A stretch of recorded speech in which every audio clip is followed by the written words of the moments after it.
প্রসেনজিতের ছেলের সঙ্গে ঋতুপর্ণার মেয়ের বিয়ে, প্রেম জমে ক্ষীর তৃষাঞ্জিত তৃষ্ণার, খুব তাড়াতাড়ি সাত পাকে বাঁধা পড়বে তারা, এমনই গুঞ্জনে তোলপাড় টলিপাড়া। অনেকেই প্রসেনজিতের স্ত্রী হিসেবে ঋতুপর্ণাকেই দেখতে চেয়েছিলেন, বাস্তবে কিন্তু তা হয়নি। এবার কি ছেলে মেয়ের বিয়ে দিয়ে নতুন করে আত্মীয়তার সম্পর্কে বাধা পড়তে চলেছেন ঋতুপর্ণা এবং বুম্বাদা? শোনা যাচ্ছে তৃষাঞ্জিত ওরফে মিশুকের সাথে রিশনার পাকা কথা হয়ে গিয়েছে। গুঞ্জন এতটাই বেশি যে মুখ খুলতে হলো প্রসেনজিৎ ঋতুপর্ণাকেও। কি বলছেন তারা? ছেলের বিয়ের খবরে শিলমোহর দিলেন প্রসেনজিৎ। মেয়ের বিয়ে নিয়ে কি বললেন ঋতুপর্ণা? একসময় টলিপাড়ায় কান পাতলেই শোনা যেত প্রসেনজিৎ ঋতুপর্ণার প্রেমের গুঞ্জন। সত্যি কি তারা সম্পর্কে ছিলেন? দুদিন আগেও জুটিকে মুখোমুখি হতে হয়েছে সেই প্রশ্নের। সরাসরি উত্তর দেননি, ধোঁয়াশা রেখে দিয়েছেন এখনো। একসঙ্গে অনেক ছবি করেছেন তারা। তাদের সম্পর্ক নিয়ে উঠেছে নানা কথা। যদিও পরবর্তী সময় ঋতুপর্ণা প্রসেনজিৎ দুজনের পথ চলা আলাদা হয়ে যায়। সঞ্জয় চক্রবর্তীকে বিয়ে করেন ঋতুপর্ণা, অন্যদিকে প্রসেনজিৎ চট্টোপাধ্যায়কে বিয়ে করেন অর্পিতা।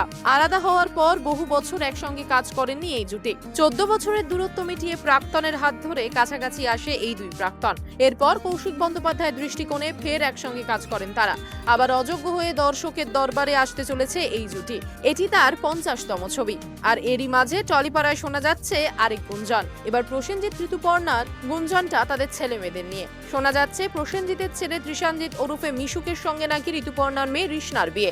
ঋতুর মেয়েকে পুত্রবধূ হিসাবে ঘরে আনতে চলেছেন প্রসেনজিৎ। এ ব্যাপারে নাকি পাকা কথাও হয়ে গিয়েছে তাদের। এবার এই গুঞ্জন নিয়ে মুখ খুললেন তারা দুজনেই। অযোগ্যের প্রচারে তাদের নিয়ে নানান গুঞ্জনের জবাব দিয়েছে প্রসেনজিৎ ঋতুপর্ণা। তারই মাঝে সামনে আসে মিশুকের সঙ্গে রিশনার বিয়ের কথা। এই প্রশ্নটি শোনা মাত্র জোরে হেসে ফেলেন প্রসেনজিৎ। একই সঙ্গে হেসে ফেলেন ঋতুপর্ণাও। হেসেই যাবতীয় জল্পনা উড়িয়ে দিলেন বাংলা সিনেমার অন্যতম সেরা জুটি। তৃষাঞ্জিত সম্প্রতি ইন্টারন্যাশনাল স্কুল থেকে স্নাতক হয়েছেন। প্রসেনজিৎ এবং তার স্ত্রী অর্পিতা চট্টোপাধ্যায় তৃষাঞ্জিতের স্নাতক হওয়ার পর সার্টিফিকেট নেওয়ার দিন উপস্থিত ছিলেন। ঋতুপর্ণাও মিশুককে অভিনন্দন জানিয়েছেন। সূত্রের খবর, প্রসেনজিতের পুত্র তৃষাঞ্জিত খুব তাড়াতাড়ি অভিনয় জগতে পা রাখবেন। যদিও প্রসেনজিৎ চান মিশুক ইন্ডাস্ট্রিতে আসার আগে পড়াশোনা শেষ করুক। অন্যদিকে ঋতুপর্ণার মেয়ে রিশনার বয়স মাত্র 13 বছর। তবে তার বিয়ে নিয়ে এখনো ভাবিত নন ঋতুপর্ণা। রিশনা এই মুহূর্তে সিঙ্গাপুরে পড়াশোনা করছেন। ভালোভাবে সে পড়াশোনা শেষ করুক, সেটাই চান ঋতুপর্ণা। সময় পেলেই সিঙ্গাপুরে উড়ে যান অভিনেত্রী।